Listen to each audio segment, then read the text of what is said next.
مولانا روم رحمۃ اللہ علیہ فرماتے ہیں کہ میں نے شمس تبریز سے پوچھا تھا کہ تصوف کیا ہے، تو انہوں نے فرما دیا ہے کہ ہر غم، ہر پریشانی سے آزاد ہو جانا دنیائی، یا یوں کہے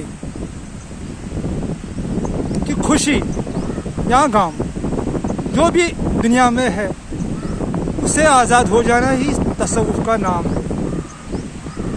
تو جہاں تک مولانا روم رحمۃ اللہ علیہ کی نظر ہے، جہاں تک ان کا علم ہے، اس کا مشابہ کوئی نہیں کر سکتا ہے۔ تو مولانا ایک جگہ خود لکھتے ہیں کہ علمی طریقت کیا ہے، یعنی اپنے آپ کو پہچاننا، خود کو پہچان کر لینا کہ میں کون ہوں۔ جس دن انسان اس راز سے واقف ہو گیا ہے کہ میں کون ہوں، تو اس دن دنیا کے ہر غم اور ہر پریشانی سے خود بخود آزاد ہو جائے گا۔